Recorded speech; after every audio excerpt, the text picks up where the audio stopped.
Hello everybody, welcome back to Spill the Tea Lou. My name is Lou. I'm finally getting to go live. Of course, Ineos, Manchester United, the Glazers, whoever made the decision to release this information today, decided to do it at 10 o'clock while I was at work. It's Monday in January and these men are making my life harder. Now, I'm sure the plight of Ruben Amorim is probably slightly harder than the fact that I wasn't able to talk about it immediately.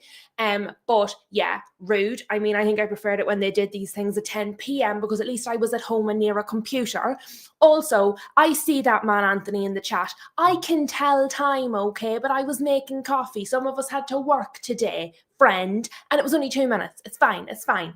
But here we are. We're going to talk about it as if everyone hasn't been talking about it all day. I did do a quick short earlier on, like 3 minutes long. Most of you have probably seen it. If you haven't, don't worry. You're not going to miss anything because I'm going to say it all again in a much longer format. But hello, everybody. Welcome, welcome, welcome. Nice to see you all. It's going to be an interesting show this evening. I'm letting you all know I actually don't know what I think. So I'm probably going to tap dance up and down the fence, maybe do an Irish jig on this side of it, maybe do a reel over on that side of it. And I don't mean a reel like on social media. I mean like an Irish reel, like Irish dancing, because honestly, I haven't decided yet. So I'm going to be talking my way through it in front of you live with your input, obviously. But first of all, please smash a like on the video. We need all the opinions possible going on today because it's a tough topic. There's a lot happening. The more heads, the better. We will figure this out because apparently the people at Manchester United can't do anything for themselves. So we're going to work it out and then I'm just going to send them an email and it's all going to be fine. Obviously. So I see Tyrell is in the house. I see Gav is in the house. Guess, Anthony, Alanma, Rob Always United. Who else did I see? I know I saw more people. You're doing so much talking. Oh my God, we're going to have a busy one tonight, lads. I see Ash is in the house. Who else did I see? Dave Boy's in the house. Everybody is here. Everybody. So let's get stuck in. I'm going to see what some of you say first, and then I'm going to say what I have to say, and then I'm going to go back to you guys, and then we're going to talk about Ruben. We're going to talk about all the things. It's going to be an absolute wild one. Also, it's coffee tonight. It's coffee. I needed something stronger than tea, so this is a nice wee latte. And I don't know if you can see this, but my hoodie, it's a wee picture of a cow, and it says Moody, which is quite cute. And then I have two little balls. So yeah. Matching all over the place. And I see Flossie is now in the house. So everybody is going to have to behave now. Shh, on your best behavior. So yes, Anthony is on to his next show of the evening because all of the rival fans are absolutely loving the fact that there's mayhem at Manchester United. And does anybody recall the poll that I had on the last live? The poll that said, which club is in the biggest crisis? Is it, I think I had Liverpool, Manchester United and Chelsea, and this was directly after Maresca got sacked, and I forgot to close the poll while we were live, but I did it afterwards. Manchester United won that poll with 41%, so we foreshadowed this. We knew this chaos was coming. What else do we have? Everybody's saying hi. Guess is saying, in response to my poll, do get your votes in the poll. The poll says, did Amorim deserve to be sacked based only on the comments he made about the United hierarchy? Yes, at the moment says 33%. No, at the moment says 42%. And I don't believe that was the reason is 25%. So at the moment, no, he didn't deserve to be sacked purely based on those comments is winning at the moment. So do get your votes in there. But Guess's response to the poll was, I think the comments were a reflection on how poorly run the place is.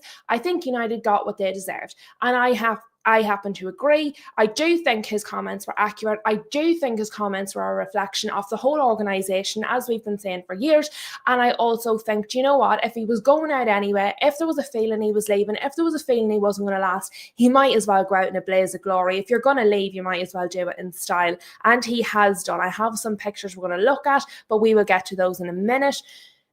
Gav is saying, yeah, it's all about deflection. We're going to talk about deflection in a minute as well, because I have some theories. I don't even know if they count as conspiracy theories anymore, because honestly, at our club, they could all be true. So we are going to get into those. You always Guess is saying, yeah, You always want to save face when you've been embarrassed in public. So it really was about like, oh, you said mean things about us, sacked. I mean, yeah, because that's responsible. That's who we want in charge. Gav and Guess, 2 United fans in the comments, we are going hard this evening. I see Patrick is in the house. I'm going to get to Patrick as well. I'm going my way through them. You're on 2 screens in here, lads, so I see everything. I am the all-seeing, except the lotto numbers. I can't see those. But Gav is saying the owners are just an embarrassment, full stop. As for Wilcox and Barada, we are going to talk about them too. Nobody is escaping in this stream. We are going to talk about all of it because I got time. It's Monday and we got time. Besides, every time I say I'm doing a short stream, it's only not going to be a long one. It's always a long one. So I've just stopped lying to myself and to everybody else. What else did we say? Olanma is saying that you thought Amorim wouldn't be sacked till the end of the season. I think a lot of people feel that way. A lot of people are not necessarily surprised that he has been sacked. I think a lot of people are surprised that he's been sacked right now. I think that's a lot of the feeling. Not surprised with the sacking, surprised with the timing and really the manner and the speed of it. So let me see. Gav is back with us again. Gav has said, I've said it many times, the narrative wasn't working, so they went for a man who has a different style or system, then failed to back said style and system because they think the old way is better. How very united of them. Let's do something to draw attention away from the fact that we've been failing for years. Let's not do anything to make it work. And then when it inevitably fails, let's blame everybody else. It just sounds so very united. Let's see what else. Gav is struggling to hold his tongue. Gav, don't you hold your tongue. You get your thoughts in there. This is therapy. This is emotion. This is fandom. There is no policing of thoughts in here. Every single United fan has a valid opinion. It doesn't matter if it's different than anyone else's. It doesn't matter if your opinion's different than mine. It doesn't matter if my opinion's different than yours. We are all United fans. We've all experienced this club differently. We've all experienced different things with this club depending on our age. And everybody's valid. We might not agree. We might feel differently. That's totally fine. Every single opinion is valid. Whether you feel that it was the right decision, the wrong decision, you'd give him more time, you thought it was time for him to go.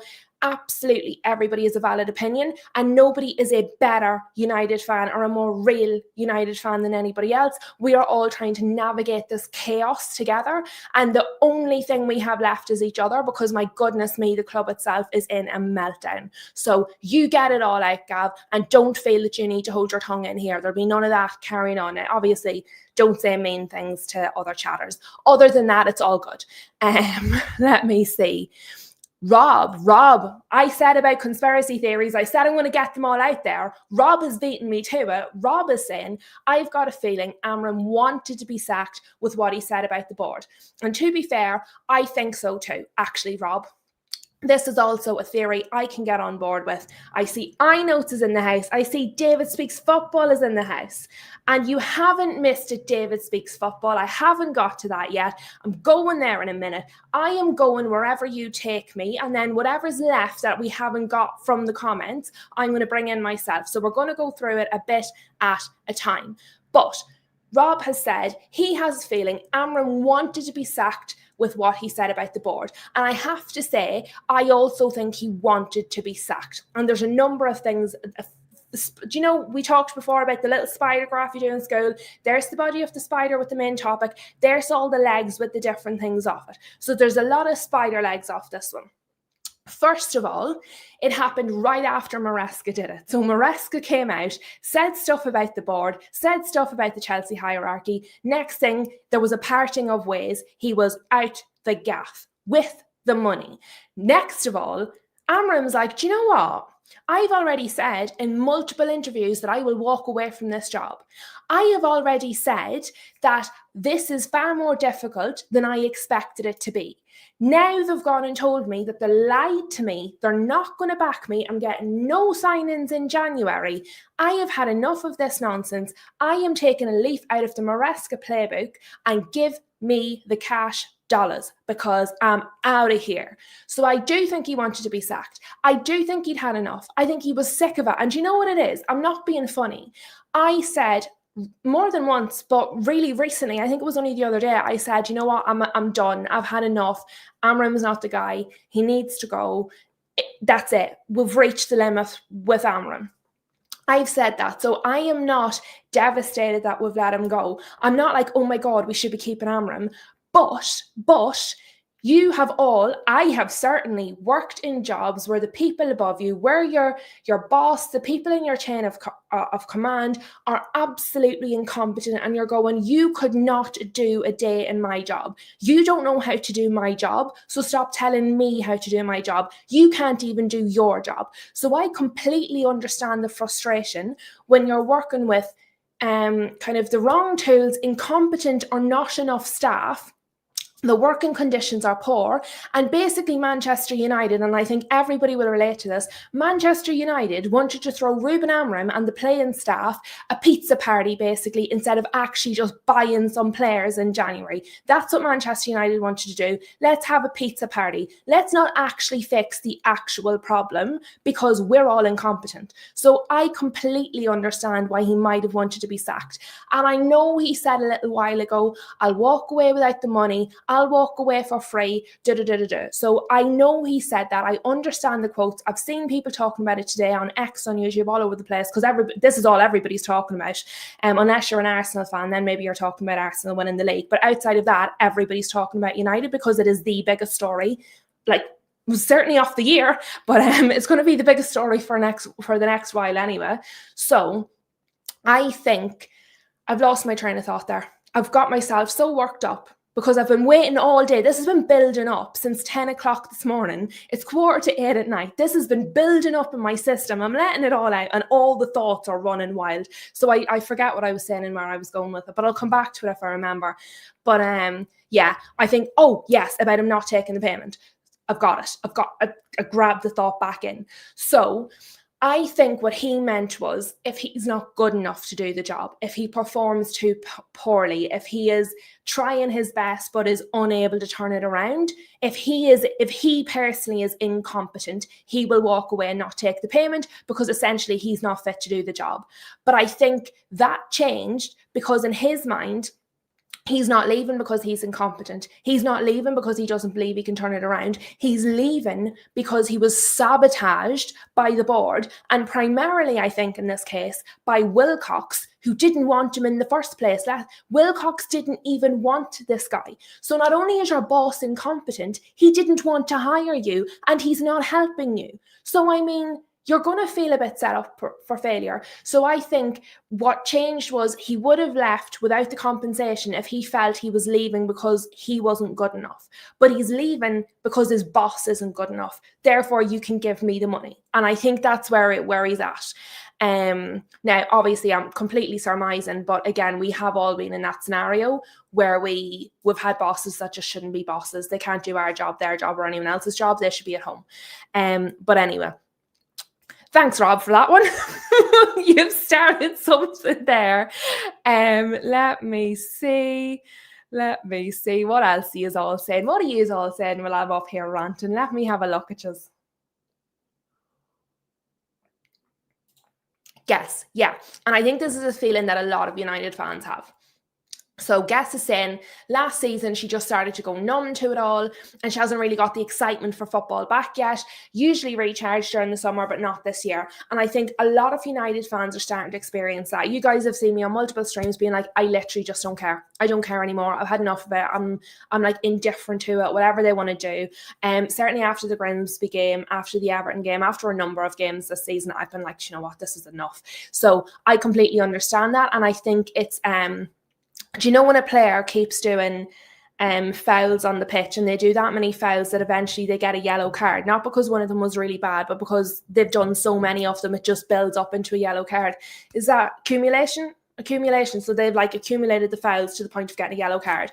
I think Manchester United have accumulated so many disasters and so many manager sackings and so many poor players and so many crises. It just feels like, do you know what? it's exhausting. It is exhausting being a Manchester United fan at the minute. Anthony's tea was going cold. Well, do you know what that is, Anthony? Your mouth is big enough. You should have just drank it a wee bit faster. Do you know that? Ash, probs technical difficulties, and everybody's blaming the cats. To be fair, no, in fairness today, it was absolutely all me. There was nothing technical about it. It was literally me making the coffee. Sorry, my kettle boiled too slowly for everybody. My bad. Pure incompetence. Yeah, that's me with the kettle. Pure incompetence. Although technically incompetence is not incompetence. Technically a kettle is equipment. So okay, maybe we can still blame the equipment. Let's go with that. But yes, to Gav's actual point, pure incompetence, but it's okay, Fletcher to the rescue. Do you know what it is as well? I have to say, I'm not inspired by this. And like, I saw Fletcher play. He was a good player. I liked him. I've no problem. He's never done anything bad on me. I'm not like, I don't know if maybe because he's been behind the scenes, because we haven't seen a lot of him, because I associate him with being a part of this Glazers Ineos regime because he's already internal to it. I don't feel, now I will never feel, the only thing that would make me more excited than Solskjaer is King. And I don't care what anyone says. Call me deluded, call me mental, tell me it wouldn't work. Makes no difference. That's absolutely your opinion, or you're entitled to it. If you think it's mental, that's okay. I'm happy to be mental. If I could get Solskjaer and King together as a honestly, I would give all the money in the world. Now, I don't have a lot of money. It's about €2. But I mean, I would give all the money I have in the world to see that combination at our club. But honestly, I don't feel it with Fletcher. Even with Rouge, I was more excited. Even with Carrick, and they played together in the same midfield. Even with Carrick, I'm like, well, at least I know Carrick has some experience. But see, with Fletcher, it just doesn't feel. There's just no. And I'm like, well, if I feel like that, maybe the players love him because they know him and he's internal already. So maybe it's good he has pre-existing relationships. I don't know. What is clear is that they've been planning this. This has been planned. So we're going to come back to that. Somebody remind me to come back to the fact that I think this was planned. Because I want to read more of your comments, because I'm very aware that if I keep stopping on them, I'm never going to get through them. So let me see. Rob is loving the tea, obviously. Rob is a tea man. He loves the tea. Don't let him lie to you. And guess is a telltale. Right, yeah. Gav wants something a bit stronger. Gav wants an Irish coffee. That's what you need in your life. Let me see. Board Dave Boy is over the moon because he had enough of this manager. Dave Boy, I think, is one of the happiest United fans on the planet today.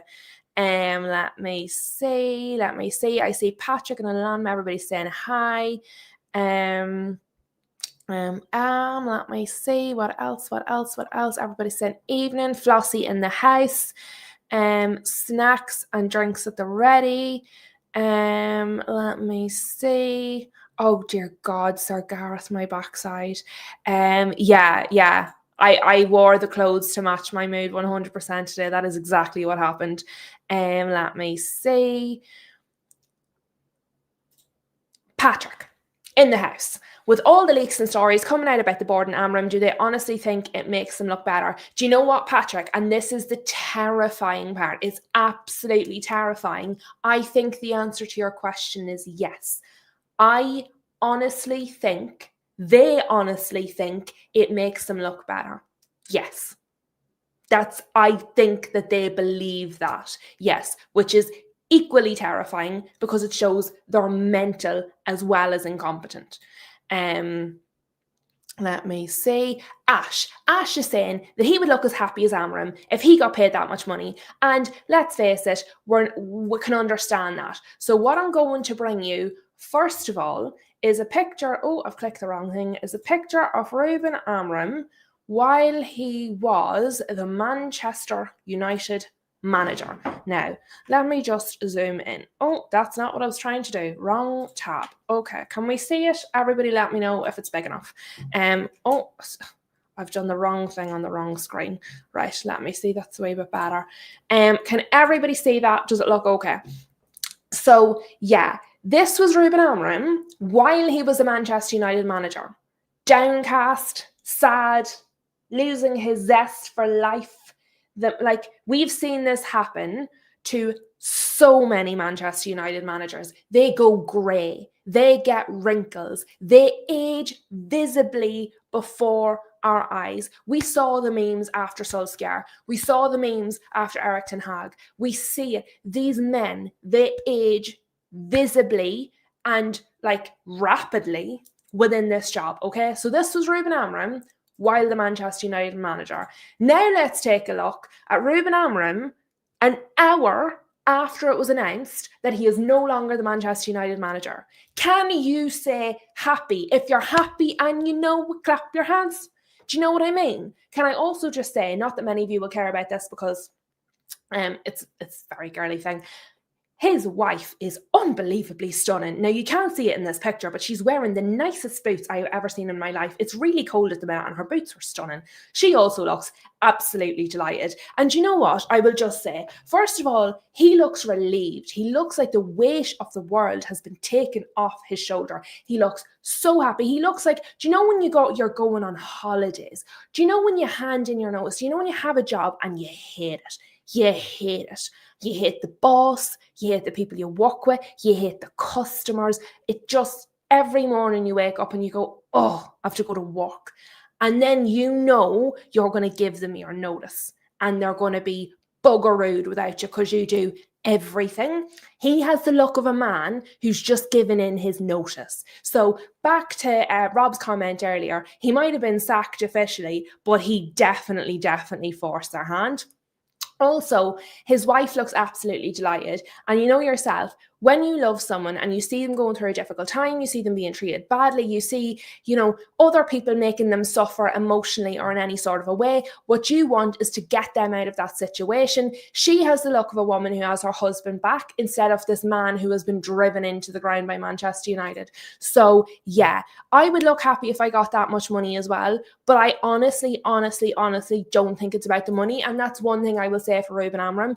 I thought it was time for him to go. I didn't think he was the guy to bring Manchester United forward. However, I think if he could trade the money to be able to stay at Manchester United but actually be in control, be a manager instead of a head coach, I think he would give up the money. I don't think he was here for the money.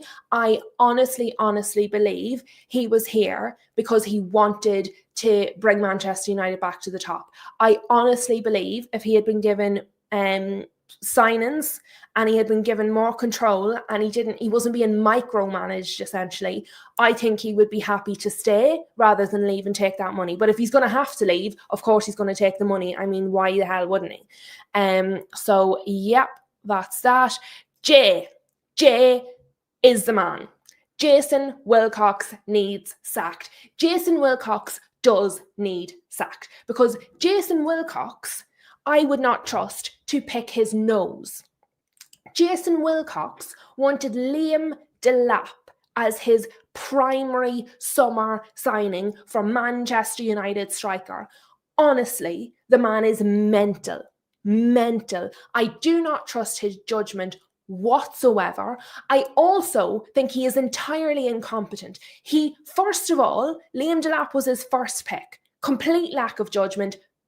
Just terrible choice. Look at Liam Delap for Chelsea. How many videos have I done slating Liam Delap because he's either injured or getting yellow carded? The other day, I watched the match. Oh, before all this happened, lads, today I was going to be talking about the match yesterday because I put myself through the torture of watching the City and Chelsea match because I was like, lads, I can't be talking to people about a match I didn't watch. I'm going to have to watch this match. So I watched the match. Dross. But we're not even talking about it now. But I am going to say Liam Delap is a loose cannon. The man gets carded every bloody time he's on the pitch. And he pushed your man into the signboards. Like, I'm sorry, that's violent conduct. He could have really hurt him. What I would also say is at least he got a yellow card because that happened to Matheus Cunha in the United match and there wasn't a dicky board. You could hear crickets, not a word. I don't even think the ref spoke to the player that pushed Cunha. But anyway, I digress. My point is, Jason Wilcox wanted him, which proves his judgment's absolutely terrible. Second of all, he was convinced he could get him because he knows him. He still couldn't get him. So he couldn't get a player that he personally knew and was convinced he could get. So his judgment is way off. Also, his ability to convince players to come, his salesman pitch clearly leaves a lot to be desired because people that know him don't even believe him. Maybe that's why they don't believe him, to be fair. But so, also, Wilcox didn't want Ruben Amorim. Amorim was Barada's, can I... I know it's in the house is saying, can I avoid giving Chelsea strays? To be fair, I'm not picking on the whole of Chelsea, just Liam Delap.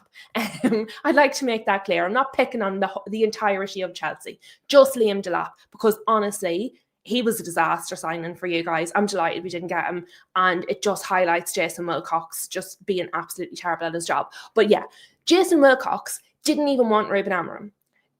Amorim was a Barada choice.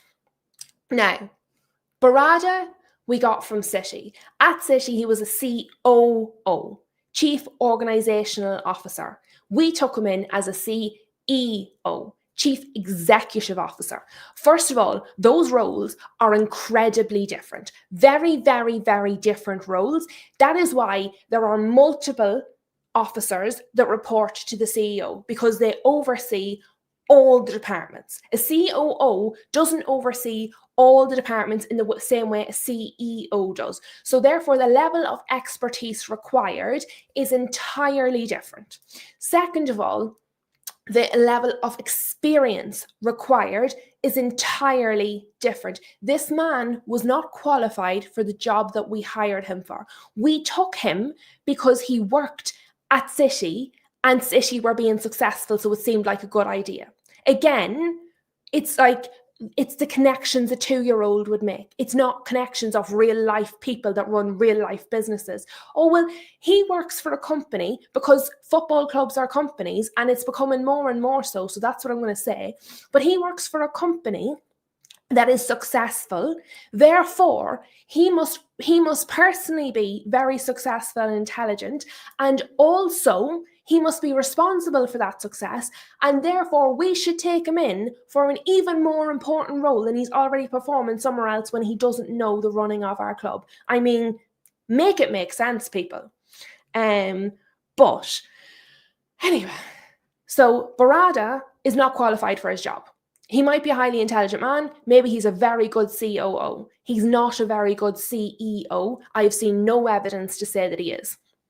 I should probably just take this picture down for a wee minute while I'm talking about all this, because I'm chatting away and there's Amorim's happy wee face and I'm having a right rant. But yeah, so back to just me. Sorry, guys. But yeah, so he wanted Amorim.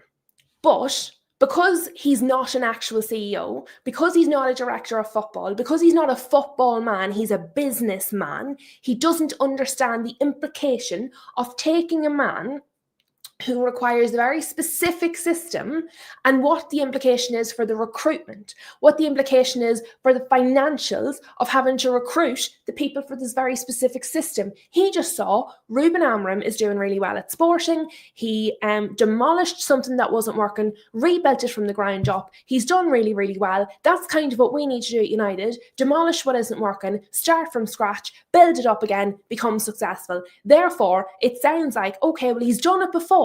He can definitely do it again. Let's get this guy at Manchester United. You can see where the thoughts came from. But then somebody, Jason Wilcox, I'm looking at you, wee friend, somebody in the football should have been like, but you can't do that because it doesn't translate, because we are going to have to buy an entire new squad to match what he wants to do. And financially, we're not in a position to be able to do that. Therefore, while he might be a talented coach, he is not the coach for what we actually need when you dig a little bit beyond the surface, like half an inch. So, in fairness, Wilcox didn't want Amorim. The problem with that is he got overruled. We got Amorim anyway, but it meant he was against him from the start. If you don't want something or someone, and then they're there. If your other half wants to go out for the day, but you would rather stay home, and they really want to go, and you're like, okay, we can go. But you're not going to be excited about it, are you? Because you're going to be like, right, I'll go because you really want to, but I don't actually have any interest in being here. Therefore, I just wish I was at home still, which is what happens. So Wilcox was like, right, I've been outvoted, we'll get him. But I still don't really want him. I still don't really think he's the guy. So if he's had it in his head since before we even got Ruben Amorim, he's not the guy, do we not think that's impacted his interactions with him? Do we not think that's impacted his credibility? Like, so yeah, Jason Wilcox needs to be sacked as well because his judgment is haywire. He clearly can't see past his own bias. I wouldn't trust him to find his backside with both hands. So yeah, he got to go too.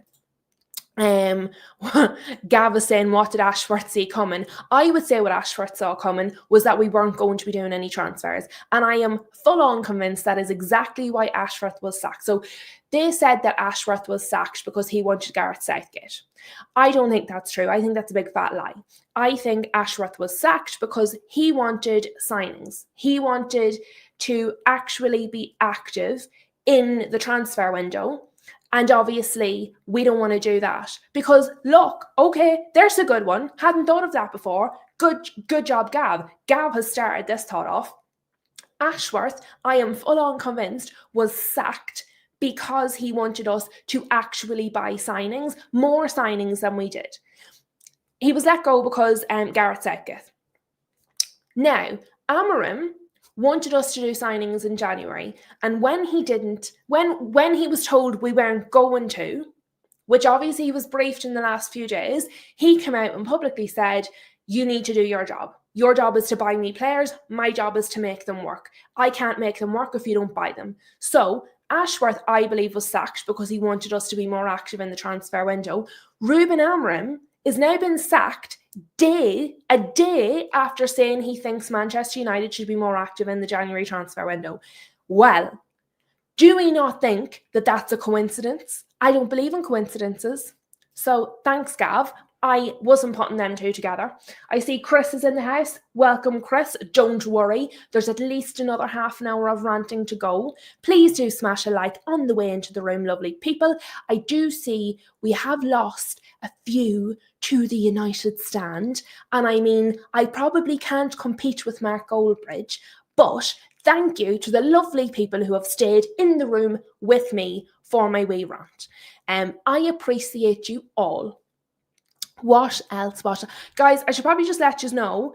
Obviously, we have Premier League tomorrow. So obviously, this show is about Manchester United and just the mayhem at my club. But at the end of the show, we will be doing the Premier League predictor because obviously we won't have time otherwise, and we don't want to miss a week. So we will be doing those at the end of the show. I say we, I'm here. I don't know if Ash is going to be able to join me. If he can, he can. If he can't, he can't. I know he's in the chat, but he does have other commitments. So we will see. But I'm going to need your guys' support because obviously if Ash can't get on, I'm here by myself. And let's face it, I can't be trusted with the predictions. Not in the state that I am in. Who else have we got? Lavanya, nice to see you. Nice to see you. I haven't seen you in a little while, friend. Let me see. Oh, hold on. I just get a wee sup of my coffee here for the next one. I need to get some energy for the next run.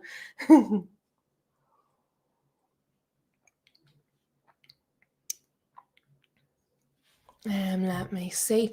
Dave Boy would like Ash's heart. So I think that's appropriate. We should share that. That is a nice, that's a nice, just move on through that. Let me see. What else? Yes, I do only have an hour tonight, so I need to talk very fast. Let me see. Dave, yes. So I said I would come back to this for Dave. David Speaks Football says, maybe I've missed it. Who would you want next, Lou? I'll be honest, lads. I don't care who we get next. Genuinely, I honestly, genuinely, really and truly don't care. And I know this is what everyone's going to be talking about. I know this is what all the rumours, this is kind of the fun thing. It's almost like a transfer window.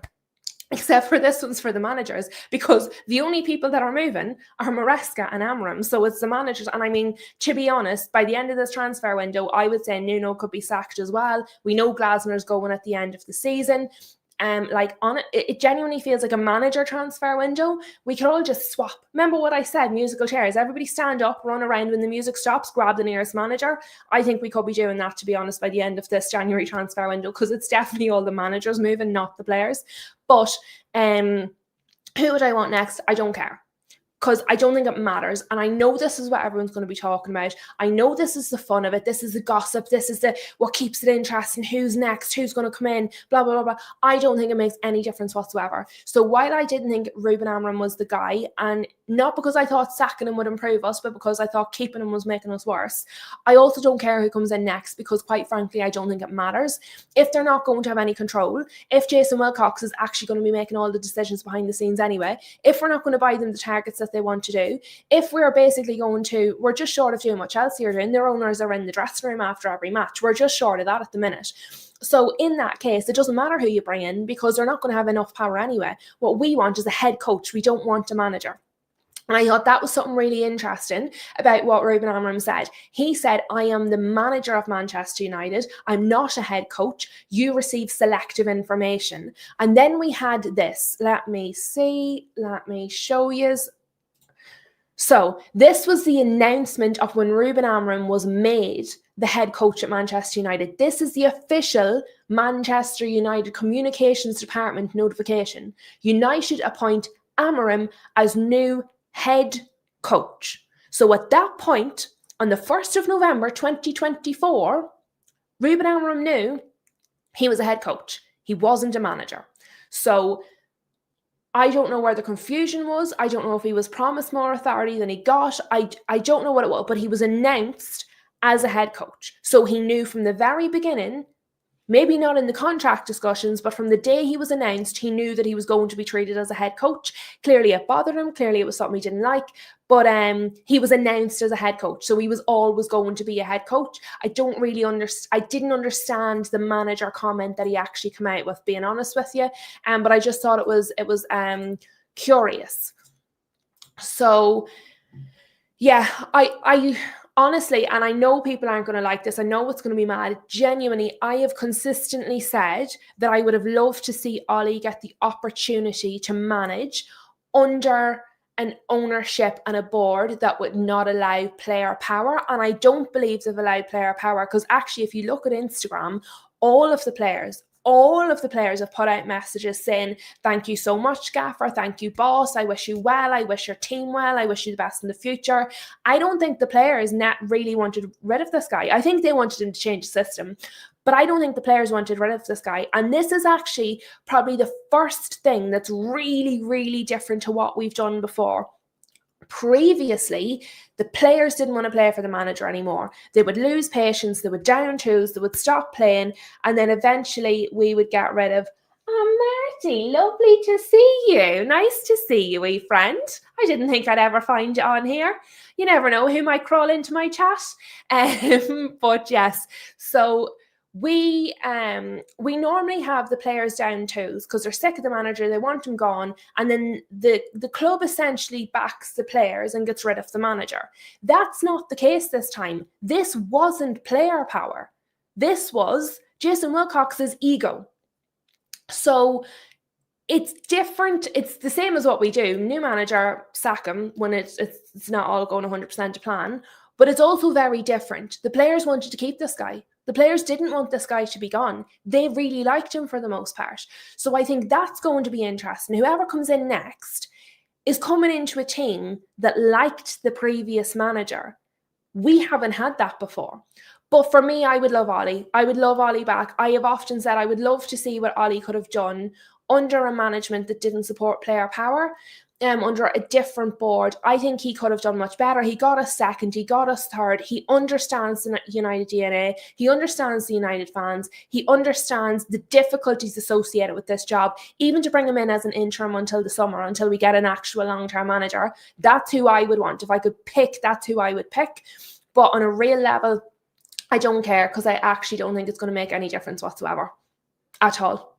Unless, if they're not going to back him or let him make any decisions, doesn't matter who it is. It could be you, it could be me, because if they're making all the decisions anyway, we're just the face of it. We're just there for the press conferences. We're just there to take the heat. We're not actually making any difference if they're making all the decisions. And it's very much the stuff we were talking about with Chelsea the other day, which I was slandering and saying was a terrible idea. So I really hope we're not going to continue down this road, but let's go.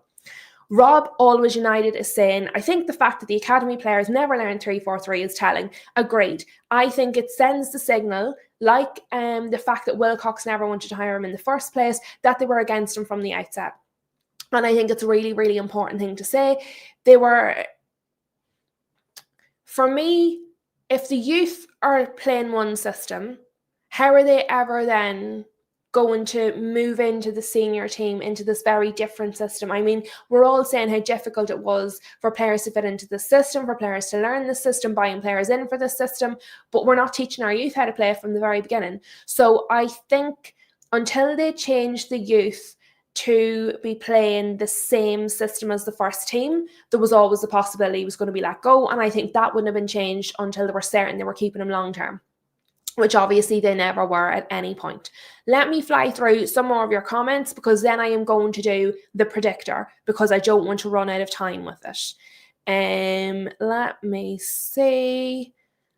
Yes, Alan was saying he looked very happy today. Yeah, he really did. But I think it's when you're stressed about something for such a long time, it can be a weight off your shoulders massively. Let's see. I notes is saying, and obviously if you can see there from his picture, he is a Chelsea fan. Maresca and Amorim left as heroes. Now us fans have to suffer for the owners. And what I will say is, multiple times when managers have left, us United fans have been saying, come out and tell the truth. Come out and own it. If you're going to leave in a blaze of glory and leave being honest. We will we'll give you props for that. We'll give you respect for that. So he did what we've been asking, and obviously some Chelsea fans feel the same way about Maresca. Let me see.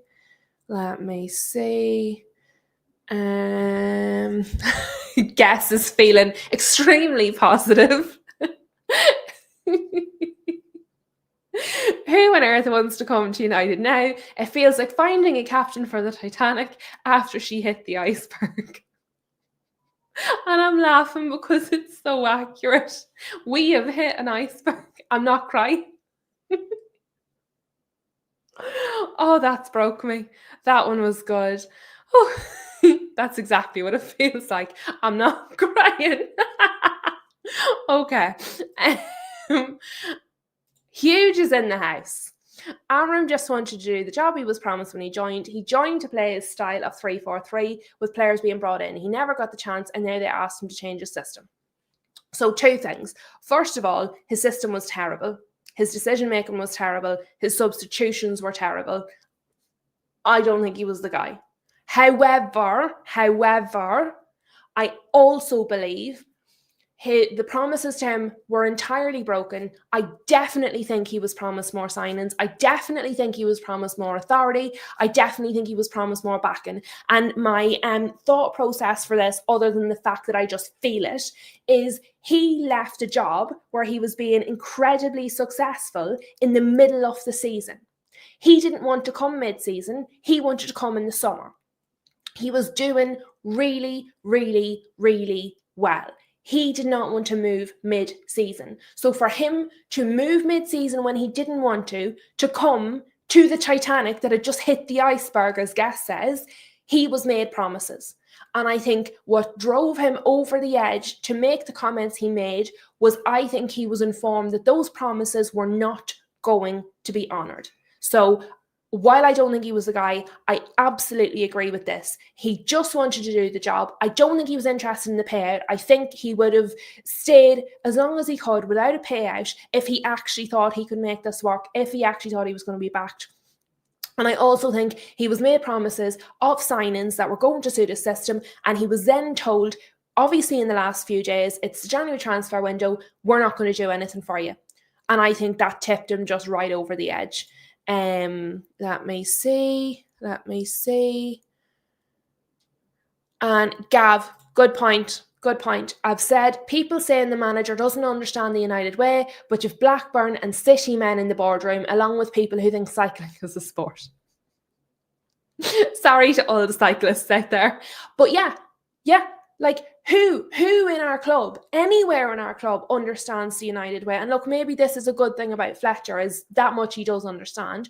But it's not just the manager that doesn't understand. And this stuff is from the top down. It's trickled down. If the people in the boardroom don't understand the United DNA, and I'm sorry, but Barada definitely doesn't, then how is the manager ever going to? And if he's, I completely agree with this comment from Gav. What else are we saying? Let me see. Okay. Guess, am I able to see? Oh yeah, Guess has put in a picture of all the managers we've had since Sir Alex Ferguson. So check that out, guys. If I click it, will it come up? I don't think it will. No, because I'm in the background instead of the foreground, so I can't click it. But Guess has put a picture in there for everybody. Let me see. And we have Stay Connected in the house. Stay Connected says, this manager deserves to go. He should have went when we lost to Spurs in the final, and he also broke many club records as well. It was ridiculous and embarrassing. And see, this is the thing. I do think he needed to go. I think after the Grimsby loss, he should have went. I think after the Everton 10 men, he should have went. I think there's been several points in the last 18 months where Amorim should have gone. I absolutely 100% agree. But I think we have come to the right decision for completely the wrong reasons, because I do not believe that the club would have sacked him if he hadn't made those comments in the press conference. Because they've obviously been planning it for a while. Because they've other people lined up, they're in talks with other people. If this background stuff was going on with Wilcox and Barada, the performances haven't been good enough, the results haven't been good enough. So I think this was in the works for a while. I think they were always going to let him go. I think what they were hoping was that they could get him as far as the summer, sack him at the start of the summer, in the middle of the summer, and then waste a whole heap of the summer transfer window saying, well, we've just changed manager, so we can't buy any players because it's a new manager and we don't know what he wants. So I actually think they were planning to do this in the summer, to do away with the summer transfer window and avoid having to spend any money then as well. However, I think his comments forced their hand. I think Wilcox's ego got pricked, and I think they've let him go earlier than expected. However, I think they planned this. I think they knew this was coming, because I do think in the end it's the right decision. I think they've gone about it the wrong way and for the wrong reasons, though. So I agree with you to a point. Let me see.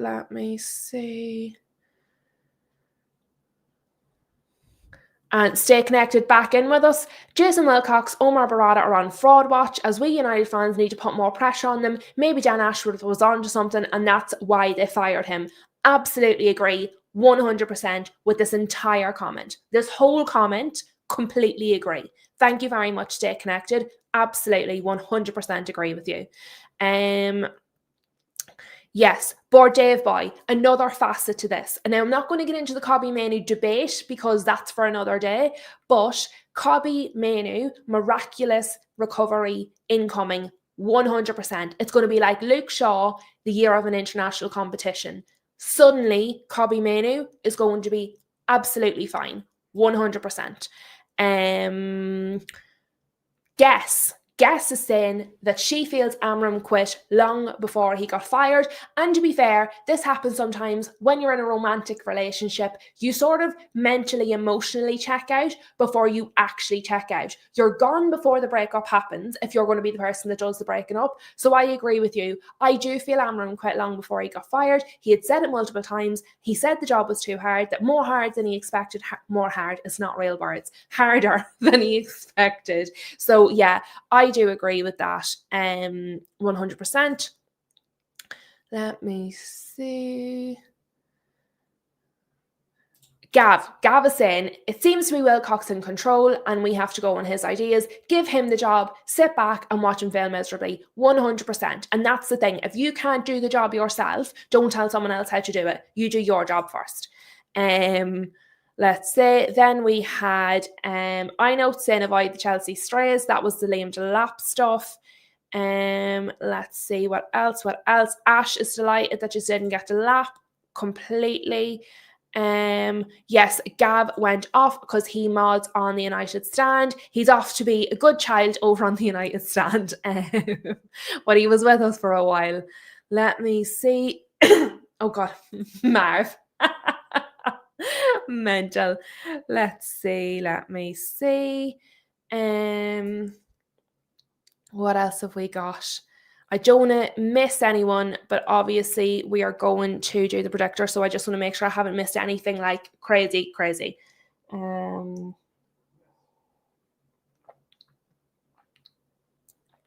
yeah, so Chris is just letting us know that not only did he join us, but he's watching the entire stream from the start because he doesn't want to miss a single minute of anything we have said. So his comments are going to be in time with the bit that he's watching, not in time with what we're actually saying. So, okie dokie, Chris, thank you for being here with us.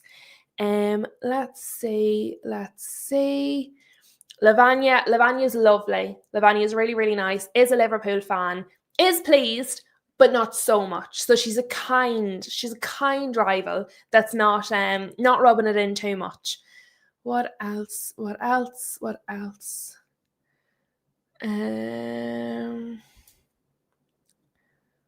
we got? All the stuff you're saying is all really good. I just want to oh yes, Ash. Right, hold on. Let me send a link to Ash, provided that he will still tolerate me. So how do I click the button? Guys, I actually I can't speak to you while I'm doing this because I genuinely might click just about anything. So hopefully Ash hasn't got bored of listening to me rant and run away, because that was a little while ago. Huge is saying, you believe he got sacked because they broke promises about being backed and asked him to change 4-3-3 because it's cheaper to buy for him. Yeah, I totally agree. Broken promises, definitely in there. Okay. Oh, I've reached the bottom. Whoa, I've caught up, lads. That was a marathon. It's been 51 minutes. I thought it'd been about like half an hour maybe. Sorry, I didn't realize I was ranting for that long. I don't know if I've covered all the things I wanted to cover. I don't know if I've covered all the things you wanted to cover. I hope I have, but let me see. Huge is saying, do I believe this United squad is better than 6th and Amorim is a terrible coach? If that's the case, anyone who comes in should get us better and we should get Champions League. No, I don't. Oh, yes, bingo, right. Ash is here. Moment of truth. Are my headphones going to work? I prepped them in advance in case Ash would be able to join me, but we've never done this live before, so Huge, I'm going to take your comment down for a wee second, but I'll come back to it. Add Ash. Ash, can you hear me? Can I hear you? I can hear you. Woohoo! We've got liftoff! Oh, that was very good. Look, we're consummate professionals. We should run Manchester United. So I'm just going to go back to Huge's comment, and then you'll never believe it, I've actually remembered to send myself the link for the predictor as well, just in case you couldn't get on. So, Huge. Do I believe this United squad is better than 6th? Now, I would just say I did predict us to finish in 5th.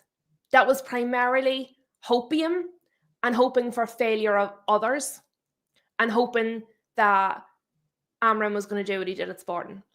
But in general, if I look at the squad, no. Because if you look at the squad depth, and I'm going to say the A word, Arsenal.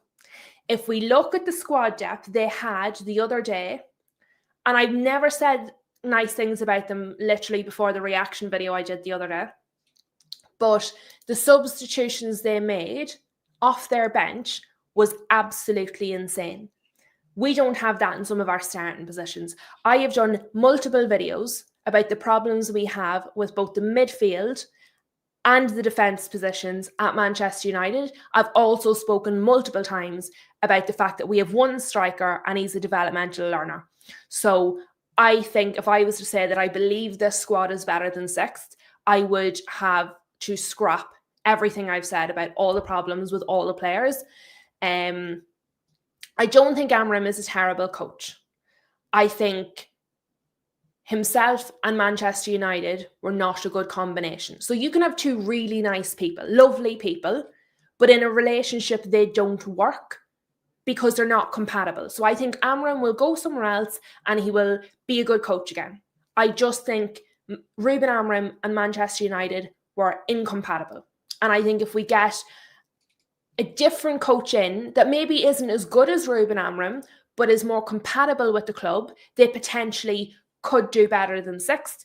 We could also get someone in who wrecks it and we go back down to 15th. Ash, you have 60 seconds to give me your opinion on this, and then we're doing the predictor. Off you go. No pressure. On what? On the Man United situation? Yes. On what you were saying about finishing sixth, I mean, that's definitely a reach. I personally said Man United anywhere between 8th and 12th. That would be improvement.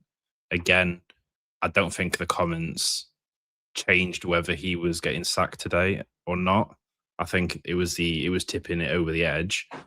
But yeah, I think it's an interesting one. Do you think, based on what I've said, I know you haven't been in for the whole show, but you've seen some of it. Right, we've lost Ash for a moment. No, you're cool. Go for it. He just doesn't want to give me an opinion. That's what's wrong. I've put him on the spot and he's thought, nah. Now look at her drinking her coffee. I'm not going to say anything mad so she can clip me up. That's exactly what happened there. Huge is saying, in response to the previous comment, he believes that Newcastle, Villa, Chelsea and Spurs all have better squads. I'm counting Spurs out because honestly, they have been terrible and they're close to sacking their manager at the minute. Chelsea, I don't think they do have a better squad, honestly. It depends who they might have a better manager. And this is what I mean. They might get a manager who's more compatible, who can get more out of the squad. So it doesn't, I think sometimes the whole is greater. And I think actually often the whole is greater than the sum of the parts. It's not just that all the players are fantastic. It's what you can get out of that. And so part of that is the manager. So if they get a really good manager, so a la what Emery is doing with Villa, I think he can make them seem better than they are. I think Villa is definitely better than us at the moment. Newcastle is questionable because actually they're very up and down. So the one I would say definitely better than us is Villa. I think Spurs, no. I think Newcastle are as up and down as us. And I think Chelsea, it's questionable. It depends on who their next manager is. But what I am going to do while we're waiting for Ash, we are going to get started with the predictor and then he can... Oh, sorry, no. I've one more thing that I wanted to show you, is a fun thing. And then we're going to do the predictor. So let me... Oh, I've clicked the wrong button. I got Ash in and I clicked the wrong button for everything else then. Silly sausage. Right.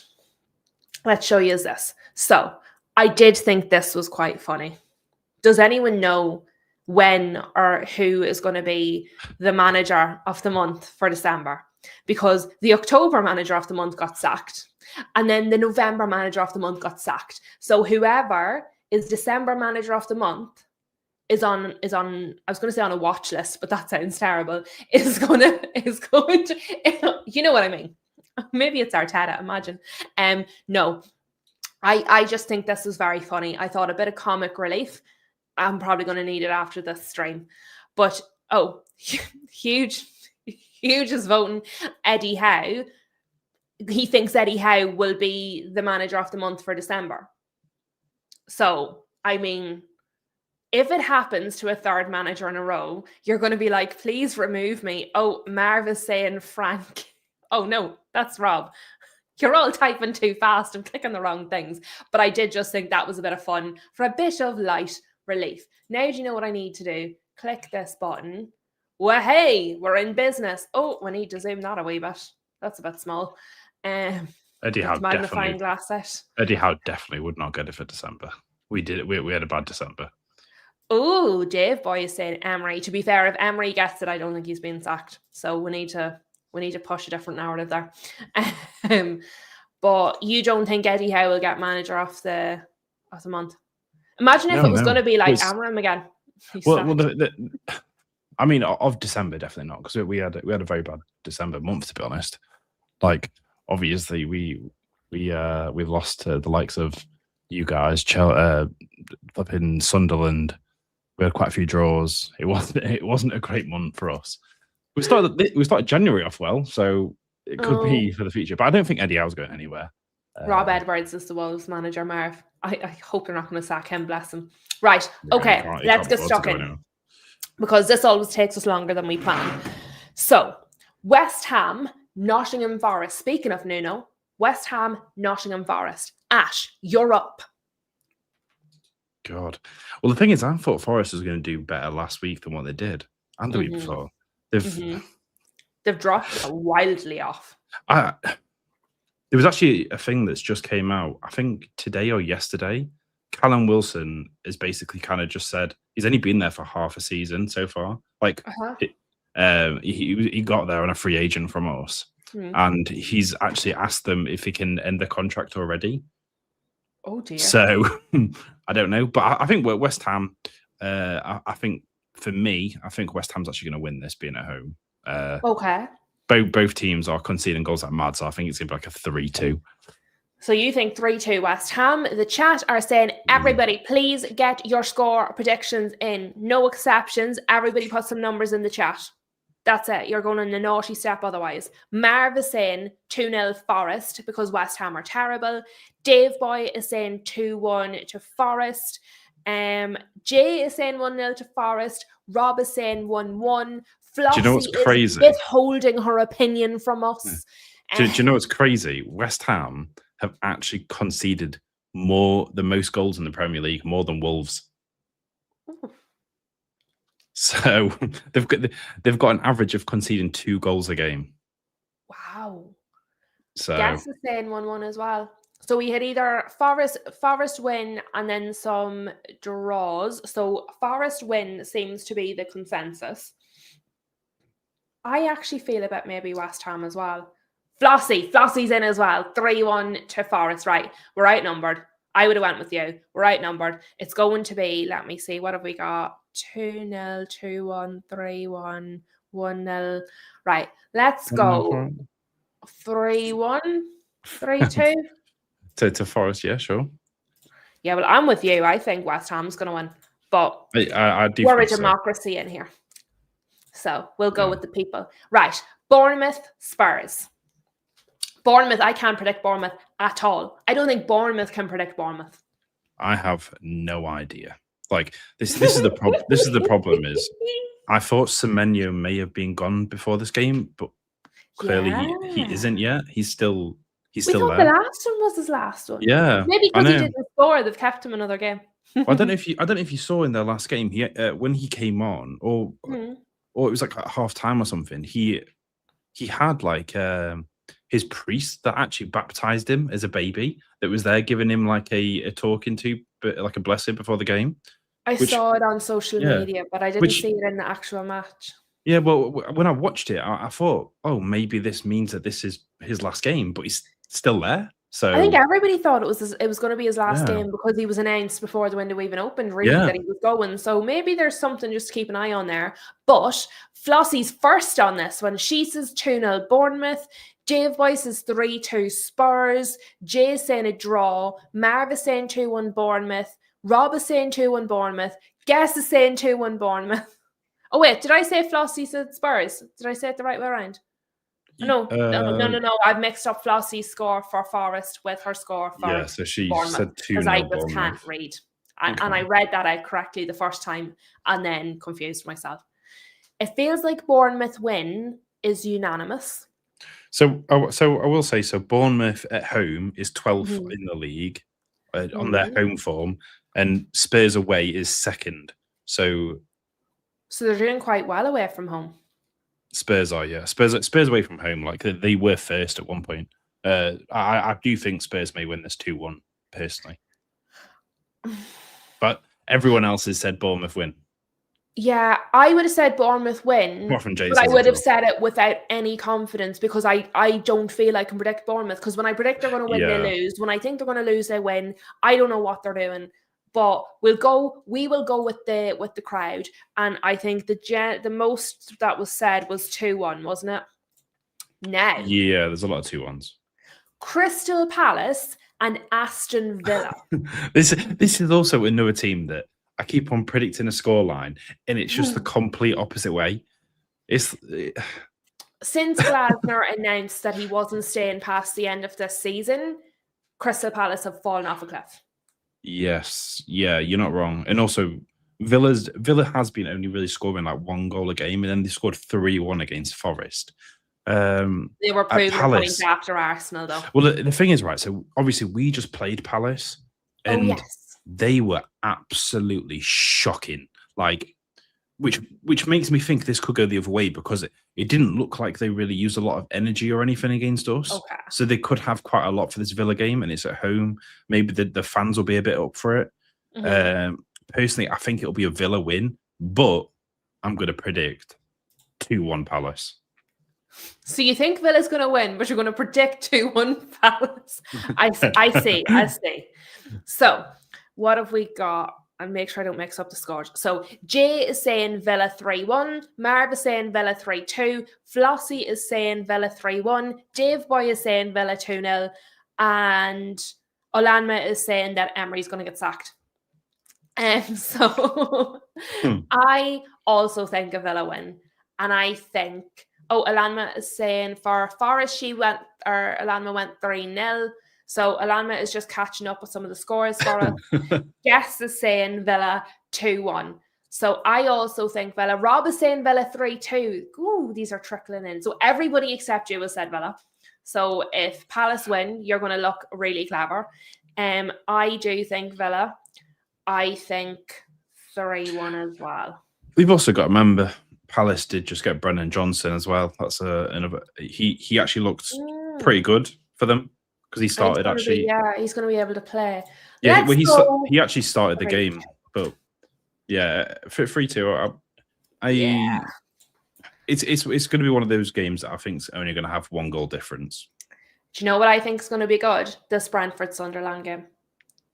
Oh, behind the dugouts is in the house, and he agrees with you. Behind the dugouts is saying 2-1 Palace. You're not on your own, Ash, anymore. Yous are still outnumbered, but you're not on your own. Just in time.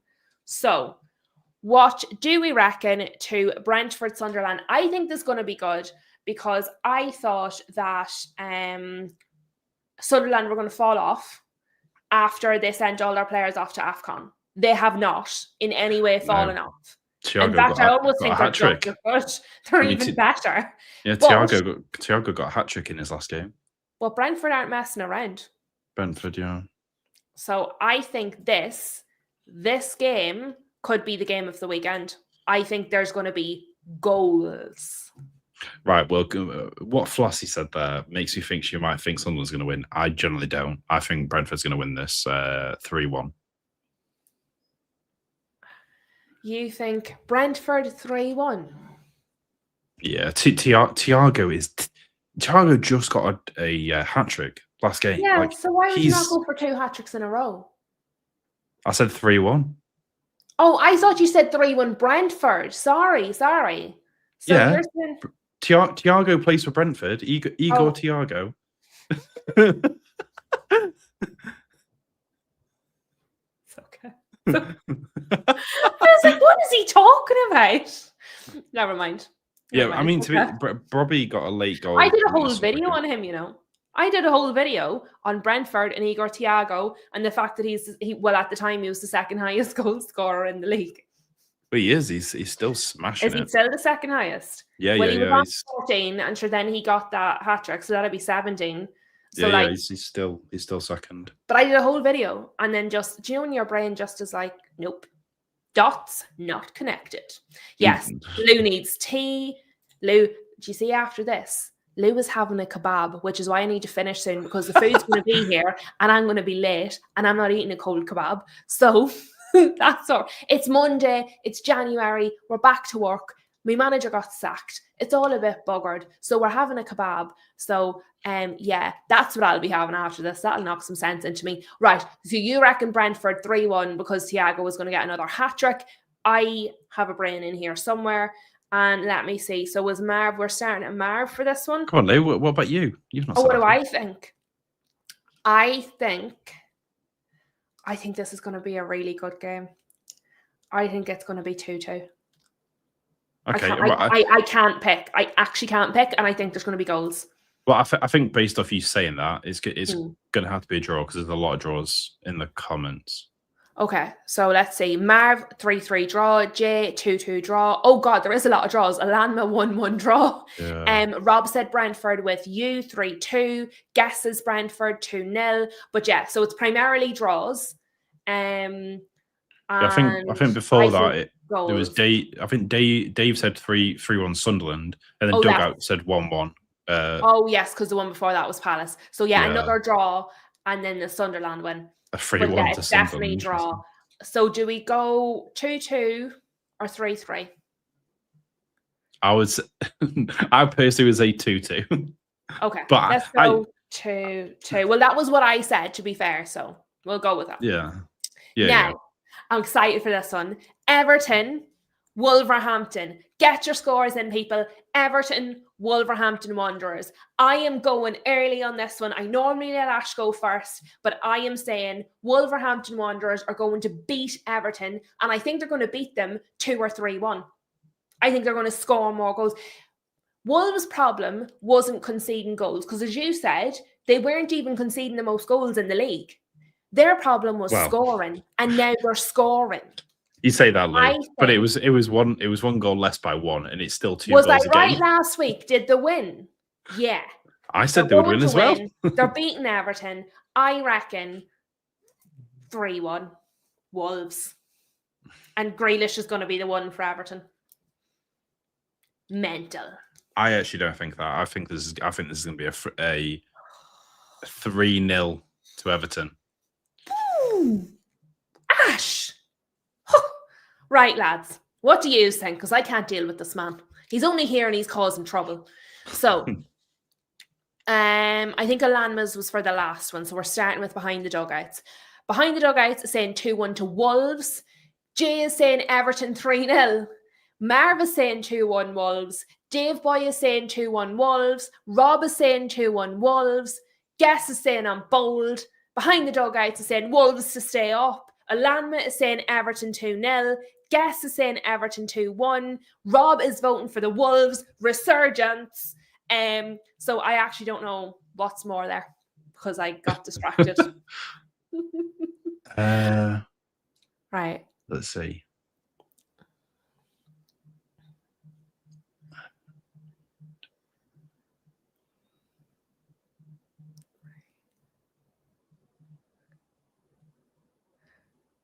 It's 4-3, and then we're 1 each. So it's Wolves win.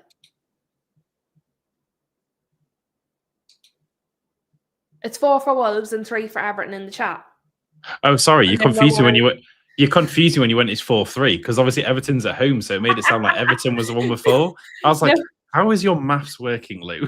No, it's just because the Behind the Dugouts was first and he voted for Wolves. So I just start on my brain, Wolves was the first number. So it was 1-1. I thought Alama was the first one. Oh.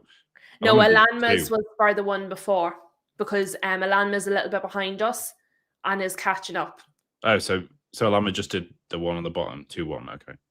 Yeah, see there. But it's 2-1B. Because Alanma was going 2-1B, 2-1 for Brentford. Alanma's a little bit behind us. So I also have a bit of a motive of why I want Wolves to get smashed. Of course you do. What's your motive? You've always got an ulterior motive, you sneaky. Next game week, we play Wolves away. And I don't want them to be in any sort of form. I want their confidence to be absolutely smashed after they've just got their win. So we don't lose. Because if we lose away to Wolves, I may cry. To be fair, they could have beat Arsenal. They could have drawn Liverpool. They did draw us. I mean, they haven't. People have been putting them down. I have said this. Absolutely not as bad as as their thing shows. So I wouldn't even find it that embarrassment. No, Right. no, I've said it for I've said it for months that Wolves aren't as bad as what people are saying. I'm going with it. You're outvoted. So what are we going? What scoreline are we going? I didn't check the scorelines too much. There's a lot of 2-1s. Right. Let's go 2-1. That seems fair. Fulham, Chelsea. Ooh. Yeah, this could be dross. This could be real dross. This could be like 1-1. Yeah. Jared's in the house. Jared also said he was just in time. Jared also said Wolves. So it's well and truly Wolves. Yeah, now, that's crazy. Jay's getting us started on the next one. 2-1. Fulham 2-1. So everybody else, get your thoughts in. I think this one's going to be a rough watch. It could be the first game that Liam Rosenior, or whatever the hell his name. I'm never going to say that guy's name. He could be there in the dugout for the first time. Obviously, he won't really have any effect, but he could be there for this game. No, but it could affect the mentality, just the audition for the new boss. Yeah, exactly. But then I was also thinking the Fulham game, they obviously played Liverpool, there's 2-2. They had their late absolute essentially goal of the season from Harrison Reed. And so was Wirtz offside? Yes, he was. And anybody who thinks he wasn't offside can have my glasses because you're blind. He was offside. Yeah. The only thing that I was trying to put that down to was if semi-automated offside took it actually a frame before all the stills that were shown in videos. Because if it was taken, Ash, no, I'm not giving them any excuse. You're trying to be logical. You're trying to be fair. I see that. I'm absolutely not having it. That is complete and utter nonsense. The machine is blind. The person looking at the machine is blind. Whoever calibrated the machine, because that's what they call it, calibration. Absolute nonsense, dross, mess. Just honestly, they should take the points back off Liverpool. Sorry, Liverpool people. I did say if VAR drew that by hand, they would have said that was offside. Of course they would have. 100%. So it was a bit. Nash could have told you that was offside, and she can't even stand. And the only thing I put it down to was if the person who drew the lines on the Fulham ground didn't actually have the protractor out properly, and it was on the piss, and I was like, this definitely just didn't. This is just something dodgy that's gone on. Even if they were not only hungover, if they were still drunk, I wouldn't excuse that. Horrific. But stop distracting. Yeah. What is your score? Fulham, 1-1. Chelsea. Right. 1-1. So, let's see. Jay is saying Fulham 2-1. Behind the dugouts is saying Chelsea 2-0. Dave Boy thinks the same as me. Absolute dross, 0-0. Guess is saying Chelsea 1-0. Jared is saying Fulham 2-1. Marv is saying Chelsea 2-0. Rob is saying 2-2. And what did you say? A draw as well? Yeah, I said a draw. Goodness, that's quite tight. That's quite tight. I said a draw before I looked at anyone else. So I reckon a draw. I will say, particularly, go on. Their head-to-head record, it's very much Chelsea favoured. Yeah, but how recent are they? So if you go off the home, Fulham at home, it goes back like just 10 years or something. But it's 1 win to Fulham, 2 draws, and 6 wins to Chelsea. But see, if you go in the last years, they're different teams. Do you know what I mean? Go last year, Chelsea won 2-1. The year before, Chelsea won 2-0. Then Fulham won 2-1 actually. Then Chelsea 1-0. Is nearly every single one of these games has 3 goals in it. So maybe 2-2 then. I just like to let everybody know, I actually wait. I look when I'm at work all day. I go onto YouTube and I say, what time is that fraud going live? So I can set up my streams to be on at the exact same time as him, so I can steal all his viewers. That's what I'm doing. Hassam, see while you're here, why don't you vote? Vote for a scoreline. Why don't you do something about useful? Fulham Chelsea. Come on. Well, do you know what? See, when I'm not live and I'm eating my kebab, I'll come into your chat and say hi. Pause. Everybody do say hello to John Hassam. Very nice of him to drop by and say hello. Right, what are we going, Ash? Fulham Chelsea. 2-2. 2-2. They're going to keep up. They're going to keep up the Liverpool game. Let's hope so, because that would be just even more fun, and it would definitely take the limelight off us a wee bit. City, Brighton. What do we reckon? City, Brighton. Brighton are not good this season. 4-0. Yes. Have I got 300? Have I actually got 300 subs? I didn't when we started this. Hassam, you better not be lying to me. I'm going to cry live on stream. No, wait. I actually think I think you did. Do I? Oh. Yeah, I think so. I'm going to have to stop calling him a fraud if he's actually telling me the truth, because I didn't know this. You're on 300. Lads, we've got 300 subscribers. Woohoo! Well done, everybody. Who cares if Ruben Amorim got sacked? I've got 300 subscribers. That means we've got 3 subscribers during this stream. Smash a like, everybody. Well done, Don Hassam, coming in, giving us the good news. Big up. Right. He has also voted Arsenal 5, Liverpool 1. So he has to go back to his stream. So he's come in, dropped the bomba, and he's run out the gaff. Right. So on that note, thank you very much, everybody. Thank you very much for all being a part of it. You lot in here, putting up with all my technical difficulties, cheering me on when I was computer hopping, cheering me up when I didn't know how to turn on a screen. Ash, absolutely nailing it. Every week putting up with my nonsense. Yous are all unreal. I love the whole lot of yous. I don't even care who wins this week. Right, let's go. Come on, Lou. Have you said? I think City's going to win. I think City's going to absolutely murder them. I think it's going to be 4-1 City. I said 4-0. There's a lot of free. Oh, there we are. There's a lot of 3-0s. There's an awful lot of Cities. Marv is here cheering on the cat. There's a lot of Cities. There's probably not a lot quite as high as us. I think if we go with a compromise of 3-0. But I think 4. Burnley, Man United. 2-1 Man United. You can't be serious. Although we'll probably have 4 at the back. Yeah, and you'll have both. You'll have all 3 Fletchers on the pitch, 1 on the touchline. Yeah. And then he'll want to bring his son. He better not just start doing that. I'll be so mad. Genuinely. You know what I want to see? I want to see Shea Lacey. If he plays Shea Lacey, we can keep him. I just want to see Shea Lacey on a football pitch. Thank you. Well, like I said, I think he's only going to be involved for 2 games. So far. Yeah. Well, because obviously they're looking at getting an interim. But you reckon 2-1 United. Let me see.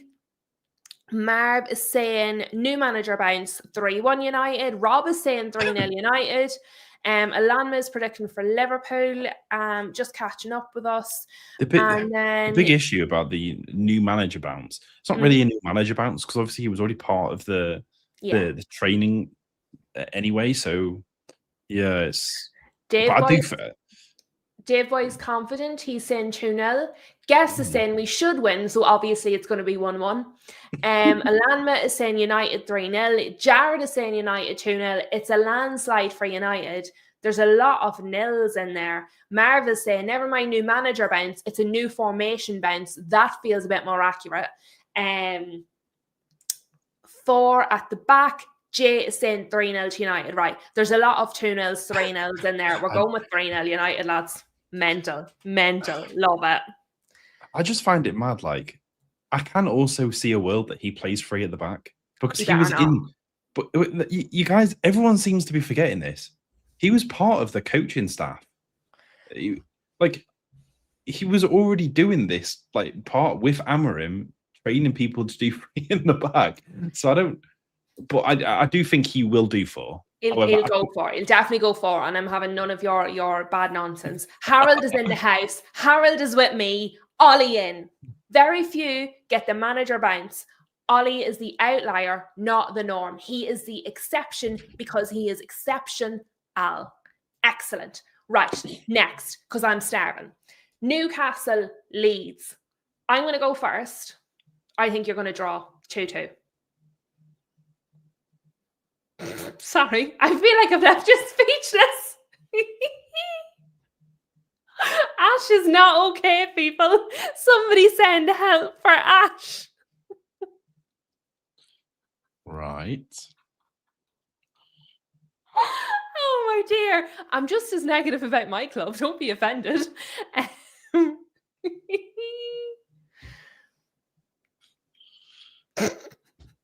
I'm just reading the score predictions. Ash's recovering.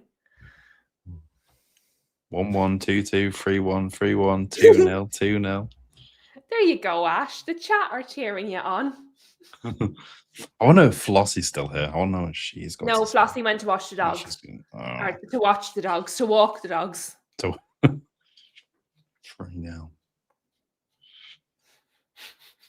I think we're going to win 2-0. Right. Well, to be fair, you are getting a lot of the shouts. So we have 2-0, 2-0, 3-3. Jared's with me. It's going to be a draw, score draw. Dave Boy is saying St. James's Park is a fortress. But we are very good. But the thing is, the reason why I think this game's we're not going to really concede is because we've actually got our defenders back. I just don't see Leeds not getting a goal. I'll give you the win. I don't see it being nil. Yeah, I think I actually said 3-1 to us, and I think Camel at Lewin might get a goal. Yeah, he's due another goal. Jared is saying if he had to pick a winner, he would go with Newcastle 2-1. So I think we'll go. We've got 3-1, 3-1, 2-0, 2-0. So it's a 2-goal difference for a lot of people. So I don't think it's going to be a nil. So I reckon if we go with 3-1. Now, oh yeah, so this is what Hassam was saying. Hassam's vote for this one, because we can't leave this out. Hassam said 5-1. This was Hassam's prediction for this. So everybody knows. Thank you very much, my lovely. Thank you.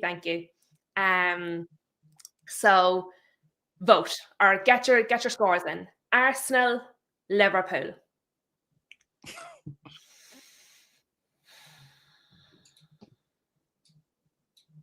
Come on, Lou, what are we saying?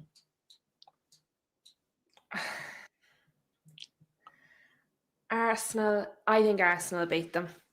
I think they're going to win 2-1. I think 2-1. I don't think it's going to be a mad score. Although Van Dijk has been dreadful. Well, let's go back. We did a video only the other day saying Liverpool have the worst set-piece defence in the Premier League. Arsenal are incredible at set pieces. Maybe it's going to be 3-1.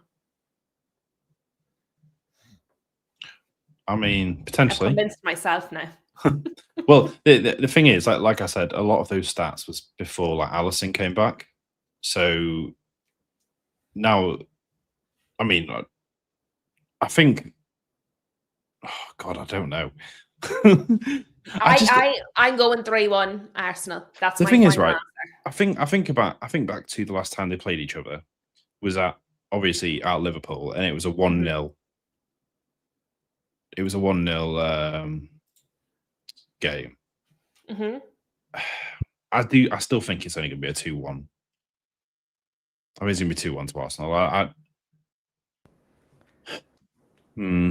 You don't sound very sure because you're saying it, but I'm not believing you.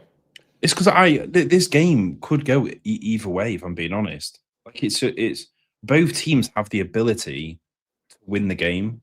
It's just going to be the difference of Arsenal breaking down Liverpool, and if they have a high line, Liverpool will be able to get them on counter attacks, which I think could be the downfall to Arsenal in this game. But that's the only way that I see Liverpool winning this game. I think. But then I've also recently seen Arsenal have less possession at home than what they used to. You did say, though, that a lot of the problems with the set pieces were before Alisson came back. But then the last match when Alisson was back, he literally kicked the ball to the opposition team. So I don't think we can say Alisson is going to be the game winner. He did save it. To be fair. Yeah, but he caused the problem in the first place. Right. What is your final answer till I read the people? Yeah, mine's still 2-1. I'll still say 2-1 Arsenal. Okay. I was hoping to pressure you into saying something different if I just asked you enough times. But no, he's sticking with it, people. So let me see. Let's go. Harold. Yes. Harold, this is where the tables came from. And can I just say, these tables were being put in our group chat for our predictor game. What we didn't know at the time, Harold, is the source of these tables was Ash. because the person who was providing us with those tables got the link for the website from Ash and didn't credit him. So I'm going to do it. Ash found this, and Ash has been doing these predictor tables, and Ash shared it with myself and another YouTube creator who did not give him the credit for it. So yes, this is where all these tables have been coming from, is from Ash's brain. So shout out to Ash. I've stole him because he knows all the good stuff. So Marv, it's a great website. It's very good. Marv is saying 2-2 draw. Jay is saying 4-1 Arsenal. Harold is saying 3-1 Arsenal. Behind the dugouts is saying 1-1 draw. Rob, Always United, is saying 1-0 Arsenal. Guess is saying 2-1 Arsenal. Jared is saying 3-1 Arsenal. I'm saying Arsenal over and over again here. Dave Boy is saying close game. Gunners 7-0. Rice hat-trick. Arteta hat-trick. And Saka's going to get a consolation 1. So not going over the top by any means. Can I just say Dave Boy is not an Arsenal fan either. I actually think Arteta could probably come on and actually still be a very good midfielder. He probably could. He'd be better than some of the ones we have. And I was thinking that I wouldn't complain about having him. Like, so we can't. In an emergency. Yeah. Marv says 2-2. The Gunners are going to score both on corners. Alanma is hoping for a draw, but is trying not to fear the worst because of the set piece kings. Ash, Harold is giving you a shout out for finding us the site for the tables because they've been very good. And yeah, Ash is Alanma is saying thank you, Ash, because Alanma is hoping that Liverpool do actually win. So I think for the most part, it has been Arsenal. Draws in Arsenal, but more Arsenal win. I think we have very erratic scores, but we've got some 3-1s, 4-1s. So I reckon 3-1. Seems fair? Yeah. 3-1. And then we'll push the button. Every time. Did you say your score? Oh, yeah, I said 3-1. Okay. I influenced the people. Right. I'm going to push the button. Oh, hold on. Let me know. Make it so you'll see it. Every time I sing that song in my head and I say it accidentally, oh dear, this is what it would look like. Oh, we would be in 4th. Oh, I like the look of this, lads. This is the best one we've done so far. Congratulations to everybody. Also, Wolves would be creeping all the way up on Burnley. Nuno might get sacked. This is what I mean. This is what's like really interesting because but also so there, like Newcastle, we're 7th, but we're only 2 points off 4th. This is why like people like said that we were further away than what we were. That's why it really surprised me when I've heard people talk recently, talking about how it's a top 4 race of just like say Man United, Liverpool, Chelsea. I was like, I think the table's a lot closer than what people are giving credit for. And then, like I said, if this was right, that would be 4th. Yeah. You think, and then next week, and then the next game week, we have Wolves. So you'd like to think we'd probably win that as well. Well, let's not go crazy. Yes, Dave Boy is absolutely correct. Please do smash a like before we go. Marty, right in there at the end, he would have went with the draw. 2-2 draw. 2-2 draw. He's not the only one. We did have, Marv also said 2-2. So we did have some people saying draw as well. I think it's one of those that's hard to predict. But to be fair, Arsenal did just concede 2 goals to Bournemouth. And they wouldn't have beat Wolves if Wolves hadn't scored for them. So... But I think it's different when Arsenal's at home to away. The two different teams. Yeah, it's hard to know. I think in a game like this, it's hard to know. When the big teams play each other, I think sometimes all bets are off. But I just want to look at that Manchester United in 4th because let's face it, every time we've had the opportunity to go there, we actually haven't. So thank you very much for everybody for joining us. Thank you for listening to my wee rant. Thank you for joining in with my wee rant. Thank you to Ash for hopping on. Thank you all for participating in our predictor game because it's so much fun. We love it so much. We really do enjoy it. Thank you to Ash for finding it. I'm off to go and feed my face. Smash a like if you haven't done so already. Thank you to our new subscribers. 300 lunatics following my channel. And when I did my very first video, I was like, I'll just see what happens. Well, Look what's happening, lads. We're taking over. Imagine fans just acting like fans, and people want to see it. Thank you all. Have a lovely evening. Have a lovely week. Football back tomorrow. Mayhem everywhere.